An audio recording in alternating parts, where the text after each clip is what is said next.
sa inyo mga kaibigan. Yung mag-short weekend ride tayo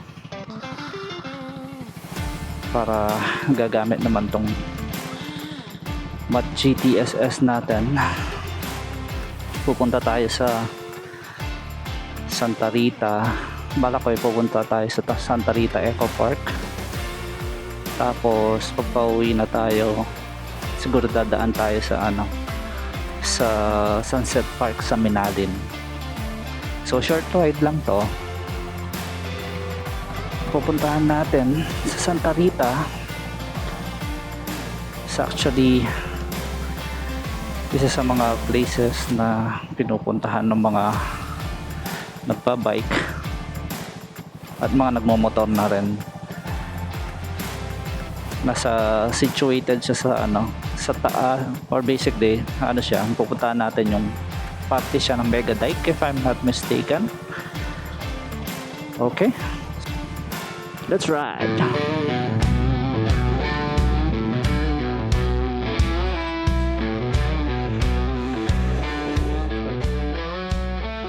Alright, labas na tayo sa subdivision. By the way, San Matias, Santo Tomas, Pampanga, tong area po na to, ang area namin. Kung gusto nyo malaman, maging dirt bike yung NMAX nya.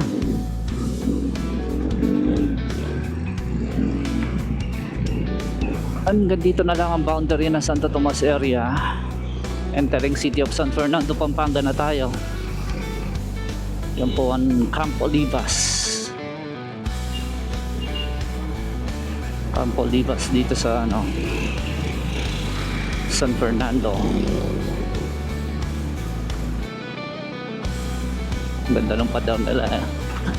Talagang may mga paintings pa.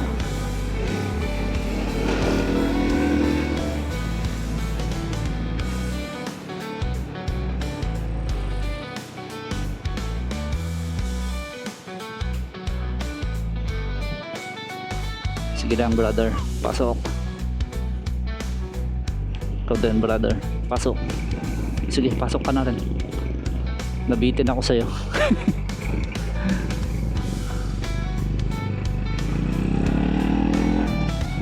Alright, so headed na tayo sa San Fernando downtown area.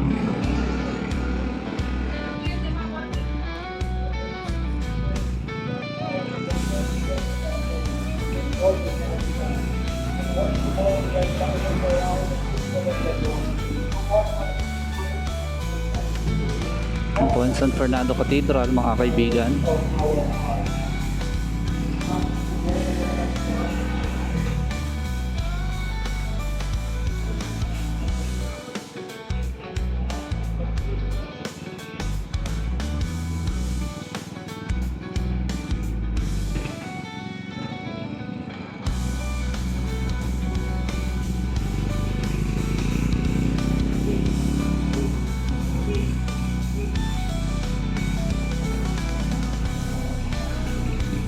Yung pinakamaliit na SM sa Pampanga, SM City San Fernando downtown.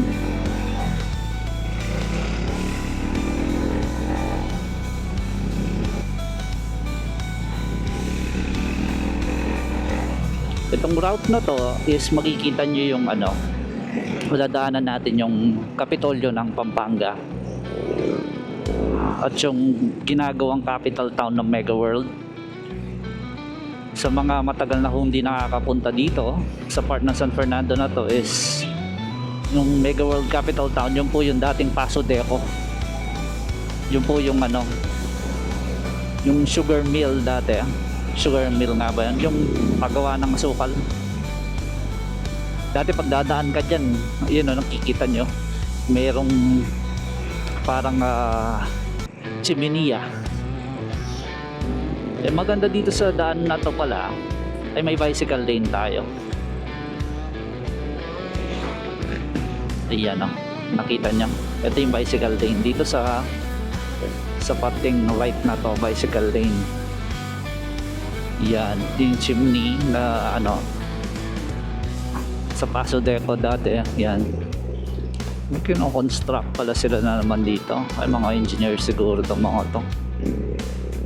Pasok tayo sa capital town. Oop, yeah. Ganda. So, behind me or sa likod ko is yung pinakamalaking hinto tayo para may ipakita ko sa inyo guys. Yan. Kung nakikita nyo, yan po ang pinakamalaking McDo sa Pilipinas. Or as they say, siya yung pinakamalaking McDo sa Pilipinas. Chelsea Park Place. So ang nakikita natin, marami pang mga under construction dito na mga condo, mga buildings, establishment. So pag natapos to, maganda siya, parang maliit na BGC yung dating niya. Pero yung area itself, hindi siya ganun kalakihan. Pero I think once na natapos lahat yung mga kailangan nilang gawin dito, mga buildings and mga stalls or whatever, I think magmumukha malaki yung lugar. Kasi pag ganyan na parang blank canvas lang yung lugar, parang since there's nothing or there's not much to see, kaya parang nagmumukhang lalo maliit siya. Pero pag marami ng mga nakatayo mga buildings dito, of course, magmumukha mas malaki yung lugar. Kasi mas maraming makikita. There's gonna be a lot going on. Okay, lapit na tayo mag-exit dito sa capital town ng Mega World. Alright. So, magda-left tayo. Magda-left turn tayo dito. For Kids Garden.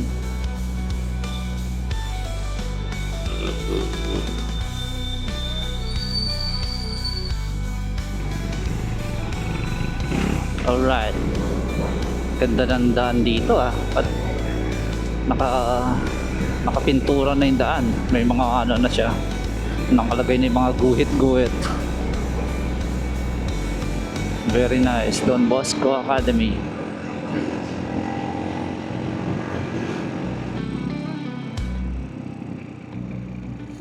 Ang ganda nito, lumang simbahan, no?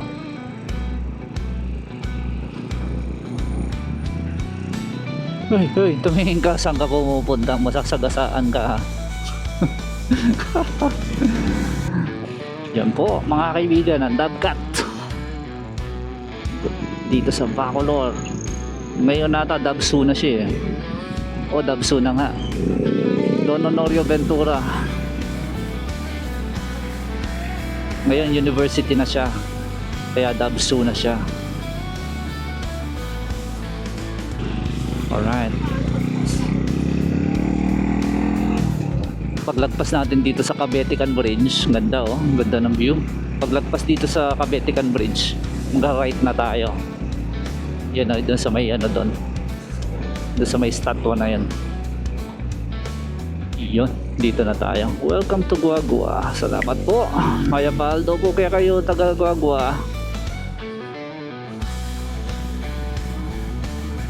Alright. So, katulad nung nasabi ko kanina, hotspot actually, hotspot tong lugar na to sa mga nagbabike.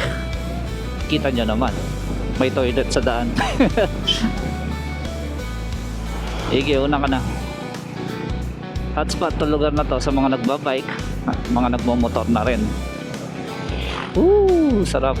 Nasa itaas tayo ngayon ng dike.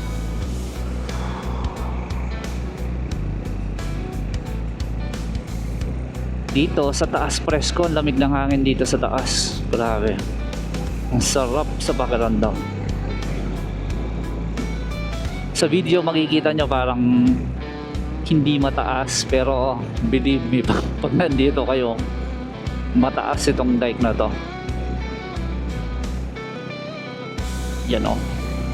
Kikita nyo yan. Yung pababa niya, yung bangin niya, matirik siya, mataas siya. Kumbaga hindi siya nabibigyan ng justice ng camera kung gaano kataas itong dike. Kaya kung dito kayo, Ingat po kayo. Baka mahirap na mahulog. Pero again, presko ng hangin dito. Grabe, ang sarap magbike dito. At magmotor.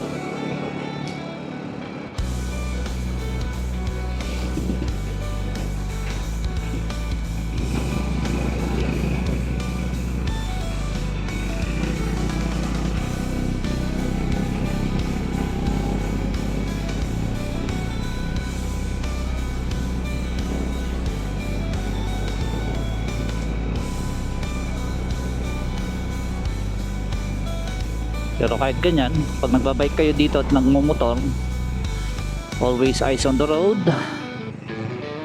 Dahil mahirap na, kasi mayroon pa rin mga dumadaan na mga sasakyan dito. And baka mahulog kayo sa bangin. Kaya always take care. Eyes on the road.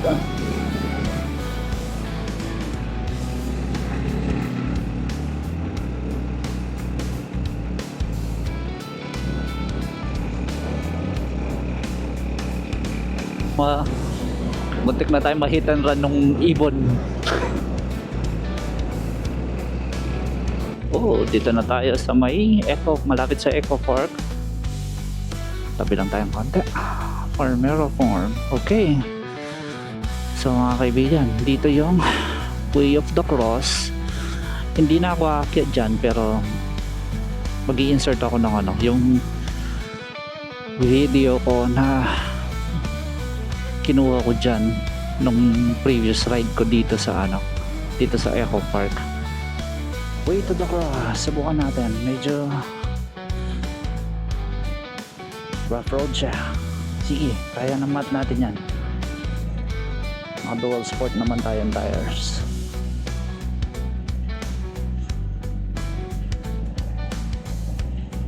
Way to the Cross.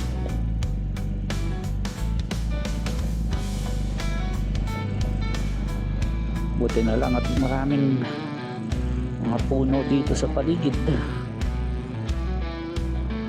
At kahit tirik ang araw, presko pa rin.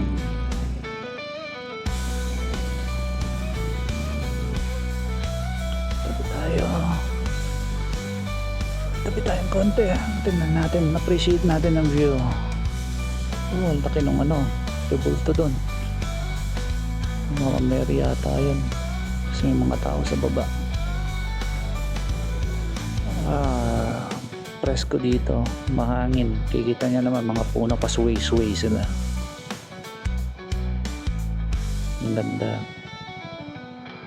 Ang ganda.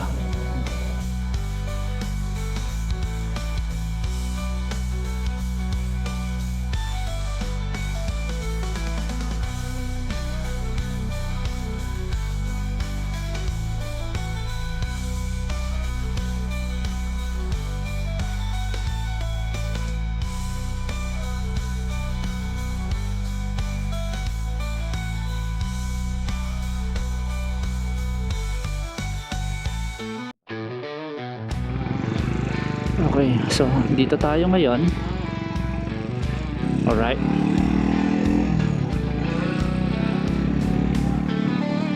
Ganda. Yan, ganyan po ang bubungat sa inyo dito sa Eco Park. Marami mga puno, presko ang hangin. Yung daan, sementado actually. Aspaltado naman siya. At dun sa previous video ko nung umakyat tayo dyan sa umakyat tayo dyan sa Way of the Cross, makikita nyo yung may mga maraming naka-Vespa tayong nakita dito. I love Eco Park.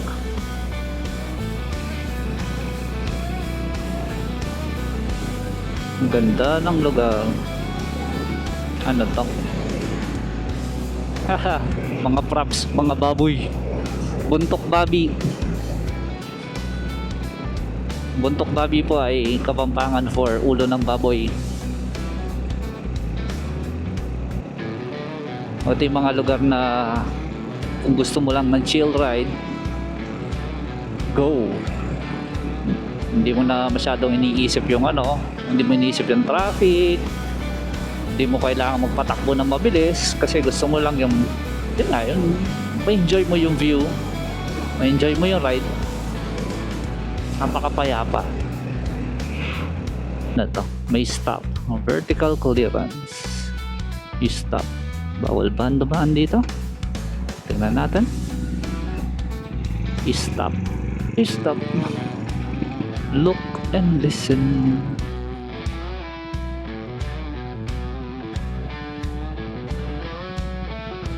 Okay. Okay. Pababa. San Isidro. Yan, welcome to Eco Park. Tunay na good at malasakit. Okay, balik na tayo. Okay, so hindi na tayo tatambay-tambay dito sa ride na to.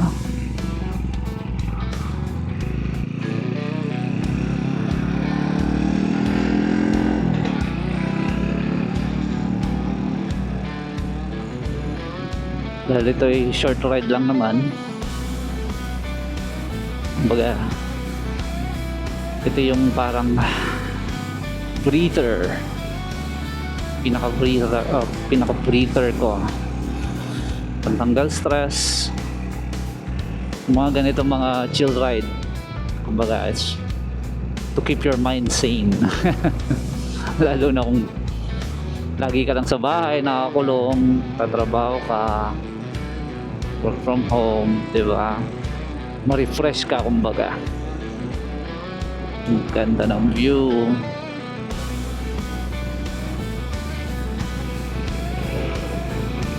Ang ganda, naka-landscape pa talaga.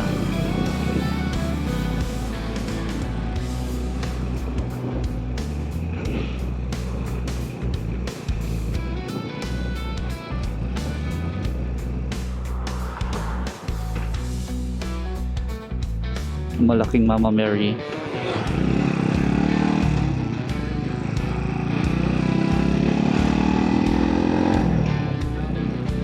Ganda oh.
Ayan.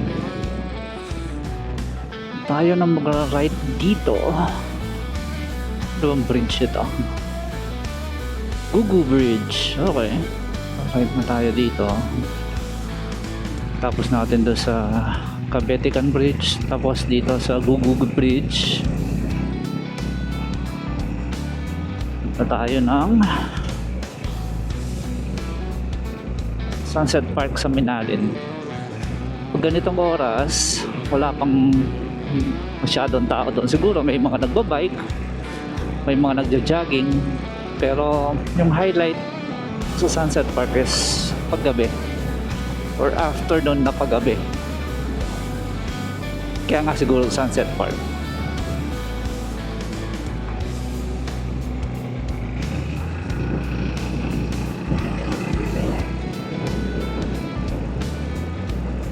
Okay, magla-left na tayo dito.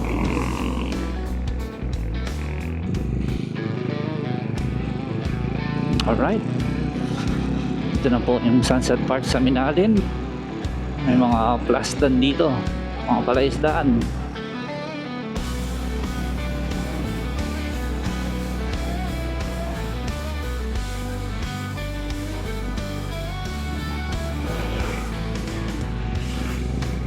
mga nangingisda dito.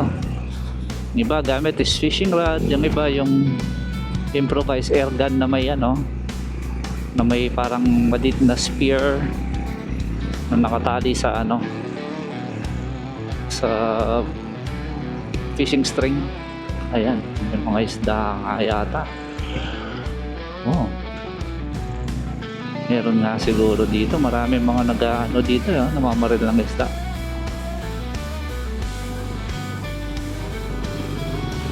Okay, kakaliwa tayo dito para makabalik tayo sa Santo Tomas area. Hindi ko ba to? Okay.